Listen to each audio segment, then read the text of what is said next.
সরকারি প্রকল্পে সাবমার্সিবল নিজের বাড়ির জায়গায় বসিয়েছেন পঞ্চায়েত সদস্য, কিন্তু তারপরে সেই জল আর তিনি গ্রামবাসীকে দিচ্ছেন না, এমনটাই অভিযোগ। আর এই অভিযোগকে কেন্দ্র করে রীতিমতন উত্তাল পরিস্থিতি তৈরি হয়েছে। নিজের বাড়ির জায়গায় বসিয়ে গ্রামের মানুষকে জল না দেওয়ার অভিযোগ তৃণমূলের গ্রাম পঞ্চায়েত সদস্যের বিরুদ্ধে। চৈত্রের তীব্র দাবদাহে জলের দাবিতে গ্রামের রাস্তায় পথ অবরোধ করে বিক্ষোভ গ্রামবাসীর। মালদার চাঁচল 1 নম্বর ব্লকের মহানন্দপুর গ্রাম পঞ্চায়েতের ঘটনা, যদিও জল না দেওয়ার অভিযোগ অস্বীকার করেছেন ওই পঞ্চায়েত সদস্য। গোটা ঘটনায় শুরু রাজনৈতিক চর্চা। এখানে জল পাওয়া যাচ্ছে না, নিজের মার্শাল ও মেম্বার নিজে বাড়তে বসেছে। মার্শাল কোন দলে মেম্বার আছেন? তৃণমূলের আছে। জল খেতে দেয় আপনাদের? জল খেতে দেয় না। জল চাইতে গেলে কি বলে? জল চাইতে গেলে জল নাই। মানে একাই ওই ব্যবহার করছে, যে গ্রামের কেউ যে ওই মার্শালটার কাছে পৌঁছাবার কারো শক্তি নেই। জল কাউকে ব্যবহার করতে দেয় না? না, ব্যবহার করতে জলই নিচে নামছে না, তাই ব্যবহার কেমনি করবে? ওরা নিজে নিজে ঘরে কানেকশন করে রেখে দিয়েছে। তৃণমূলের জামানায় সাধারণ মানুষকে জল দিচ্ছে না, সাধারণ মানুষকে জল কিনে খেতে হচ্ছে। কোথায় পৌঁছে গেছি? চাঁচলের তৃণমূলের মেম্বার জলের প্রকল্প নিজের বাড়িতে লাগিয়েছে এবং জলের জন্য টাকা চাইছে। জল দিচ্ছি, যে কই আসে সব জায়গায় আমাদের এখান থেকে জল নিয়ে যায়, বুঝলেন? এই বন্দনা দিদি এখান দিয়েছে, ওরা বলতে পারবে যে কোথায় কি বসাইছে না বসাইছে। ওরা আমাদের জল নিতে দিচ্ছেন না? না, জল দিচ্ছি সবাইকে, কোনো অসুবিধা নেই। আপনার বাড়িতেই বেশিরভাগ পাইপ গেছে? হ্যাঁ, বাড়িতে গেছে তো, আর অন্য অন্য জায়গায় দিয়েছি, অন্য অন্য বাড়ির অন্যজন লোককে দিয়েছি। জল পাচ্ছে? হ্যাঁ, পাচ্ছে। ঝাড়গ্রামের নয়াগ্রামের মলম অঞ্চলের কপ্তিভোল গ্রামে জলের জন্য হাহাকার। শুকিয়ে গেছে কুয়োর জল, পরিশ্রুত পানীয় জল নেই। নিত্য প্রয়োজনীয় জলের জন্য যে জল দরকার বা কাজের জন্য যে জল দরকার, রান্না বান্নার জন্য যে জল দরকার, সবটাই হচ্ছে খালের জল দিয়ে। এই ছবি ধরা পড়ল, দেখুন সেই করুণ ছবি।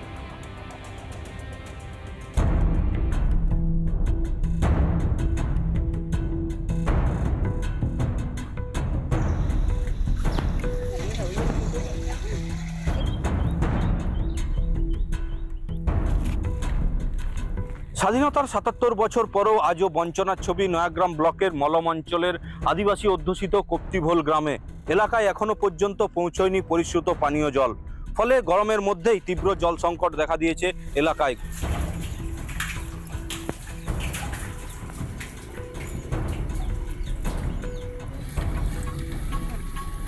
পানীয় জলের জন্য পার্শ্ববর্তী খাল থেকে জল সংগ্রহ করতে হচ্ছে, এমনকি নিত্যদিনের কাজের জন্য সেই খালের জলেই একমাত্র ভরসা।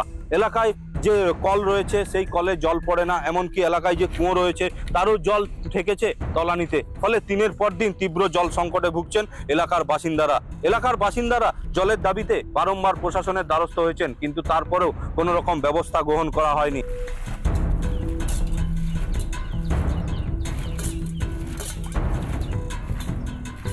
আমাদের কুয়ো আছে, কিন্তু কুয়োর জল এখন খেতে পাচ্ছি না, কুয়ো শুকিয়ে গেছে। আমরা খাল থেকে জল আনি, তো সেই জলটাই খেতে হচ্ছে। বামফ্রন্ট সরকার ছিল ৩৬ বছর, সেও কিছু করে দিয়ে যায়নি। আর টিএমসি সরকার তো সে তো করে দিয়ে যাচ্ছে, এই তো আজও যাচ্ছে কালও যাচ্ছে, আর কি এরকম হচ্ছে। এখন জল কোথা থেকে আনছেন? খাল থেকে। সেই জল কি করছেন? খাচ্ছি। রান্নাবান্নাতে? হ্যাঁ, পানীয় জলের পাইপ লাইন বাড়িতে বাড়িতে কল বসানো হয়েছে, কিন্তু সেই কলে আজও জল পৌঁছয়নি বাড়িতে বাড়িতে। ফলে একদিকে যেমন তীব্র জল সংকট গরমের মধ্যে, অপরদিকে সরকারি সুযোগ সুবিধা থেকেও বঞ্চিত এলাকার বাসিন্দারা। সরকারি ভাতা থেকে শুরু করে এলাকার আবাস যোজনার বাড়ি, এমনকি এলাকায় পাকা রাস্তাও পৌঁছয়নি, এমনটাই অভিযোগ এলাকার বাসিন্দাদের। রাস্তাঘাট অন্যান্য জায়গায় যেরকম ৪ নম্বর অঞ্চলে আমাদের গোটাই ঢালাই হচ্ছে, কিন্তু আমাদের এখানে ঢালাই নেই, ঢালাই বি হচ্ছে না। যতটা বলা হচ্ছে তবুও কিন্তু ওরা ঘাপলেতি করে রয়ে যাচ্ছে। হ্যাঁ হ্যাঁ হ্যাঁ হ্যাঁ করে দিব করেই আছে, কিন্তু এখানে জলের সমস্যা। গ্রামে পানীয় জলের সংকটের কথা মেনে নিয়েছেন মলম অঞ্চলের তৃণমূলের অঞ্চল সভাপতি বঙ্কিম ভক্তা। আর এই জল ও রাস্তাঘাট নিয়ে শাসক দলকে আক্রমণ করেছে বিজেপি।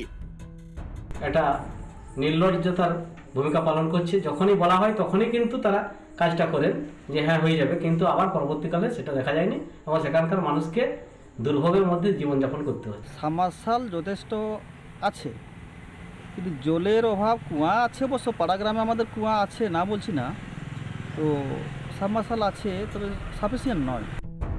দলের অঞ্চল সভাপতি গ্রামীণ রাস্তা ও পানীয় জলের সমস্যার কথা স্বীকার করলেও পঞ্চায়েত সমিতির সভাপতি তা মানতে নারাজ। জলের ব্যবস্থা যেখানে নেই আমরা সেখানে অতি শীঘ্রই জলের ব্যবস্থা করার চেষ্টা করি সবসময়।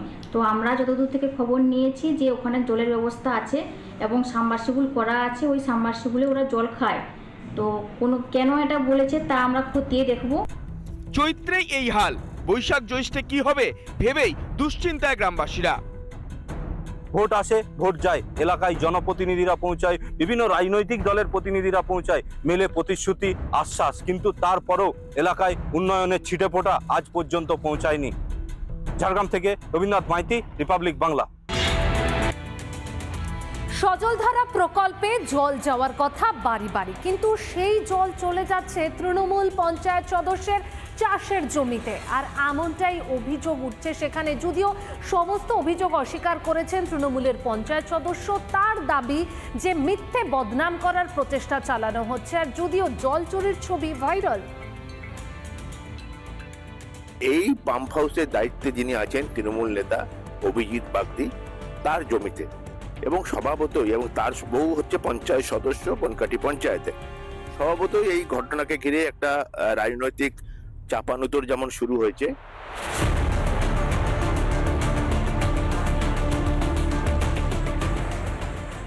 সজলধারা প্রকল্পে সারাদিনে 2 ঘন্টা করে 3 বার বাড়ি বাড়ি জল দেওয়ার কথা। তবে কাঁকসার তৃণমূল পরিচালিত বনকাটি পঞ্চায়েতে দেখা যাচ্ছে অন্য ছবি। পাম্প হাউস থেকে জল ড্রেন দিয়ে চলে যাচ্ছে পাম্প অপারেটর তৃণমূল নেতা ও বনকাটি পঞ্চায়েতের 1 নম্বর সংসদের তৃণমূল পঞ্চায়েত সদস্য আশা বাগদির চাষের জমিতে। পঞ্চায়েত সদস্য তার পাম্প অপারেটর স্বামীর দাবি সমস্ত অভিযোগ মিথ্যে। বনকাটি পঞ্চায়েতের প্রাক্তন তৃণমূল প্রধান ও অঞ্চল সভাপতি চক্রান্ত করে বদনাম করার চেষ্টা করছে। চাই যে জলটা বন্ধ করা হোক, আমিও তো চাই। আজকে আমি তোমার ধান চাষ করেছি, সেজন্য লোকে অভিযোগ করছে। কালকে যখন আমি কোনো সবজি টবজি চাষ করবো তখন তো সেগুলো নষ্ট হবে। আমিও চাই যাতে জলটা বন্ধ হোক। এই জলটা কোত্থেকে আসে? এই জলটা ওয়াশ করা জল। এই যে পাম্পটা এখন যে দেখুন চলছে, এইটা ওয়াশ করা জল। পিন্টু বাগদি, এখানে পিন্টু বাগদি আগেকার যে পঞ্চায়েত প্রধান ছিল উনি। আপনি তো একই দল করেন? হ্যাঁ, একই দল করেছি, ওনার সঙ্গে আমি পার্টিটা করেছি। এটা হচ্ছে যে ওনার সঙ্গে পার্টিটা একসঙ্গে করেছি, এখন কিরণের সঙ্গে করছি। এই একটা দলের মধ্যে একটা বিভ্রান্তি চলছে। উপপ্রধান নাকি এসবের বিন্দু বিসর্গও জানেন না। না, বিষয়টা আমি আপনার কাছে শুনলাম ফার্স্ট টাইম, যেরকম আমাদের কাছে কোনো অভিযোগ আসে উনি বা আমার পঞ্চায়েতে এরকম অভিযোগ এখনো পর্যন্ত জমা পড়েনি। লাস্ট দিন পর্যন্ত অফিস হয়েছে। তা যদি এরকম ঘটনা ঘটে থাকে তাতে অবশ্যই ব্যবস্থা নেওয়া হবে। গোটা ঘটনার তদন্তের দাবি আদিবাসী সংগঠন জুমিত গাওতা মাঝি পরগনা ও বিজেপির। পাম্প হাউসের জল আমাদের আদিবাসী গ্রামে কিংবা আদার জেনারেল কাস্টে যে গ্রামগুলো আছে তারা যাতে ঠিক মতন করে পানীয় জল যাতে পায়, কিন্তু আজকে আমরা দেখছি যে পানীয় জলটাকে অপব্যবহার করে তার নিজের পঞ্চায়েত সদস্য স্বামী তার নিজের মাঠে এই জল ব্যবহার করছে। এটাকে আমরা তীব্রভাবে ধিক্কার জানাই। জলের লেয়ার কমে যাচ্ছে, সেখানে দাঁড়িয়ে গরিবরা জল পাচ্ছেন না, আর সেখানে পঞ্চায়েত এলাকার মাঠে চাষ করছেন। এ তদন্ত হওয়া উচিত, গ্রেপ্তার করা উচিত, ব্যবস্থা নেওয়া উচিত। এবার কি সজলধারা প্রকল্প নিয়েও তৃণমূলের দুর্নীতি? দুর্গাপুরের বনকাটি পঞ্চায়েতের কোটালপুর গ্রাম থেকে ক্যামেরায় তাপসের সঙ্গে রমেন মজুমদারের রিপোর্ট, রিপাবলিক বাংলা। নানা ধরনের কন্টেন্ট দেখার জন্য লাইক করুন, শেয়ার করুন আমাদের ফেসবুক পেজ, সাবস্ক্রাইব করুন আমাদের ইউটিউব চ্যানেল। পাশাপাশি অন্যান্য ব্রেকিং নিউজের জন্য অবশ্যই চোখ রাখুন রিপাবলিক বাংলায়।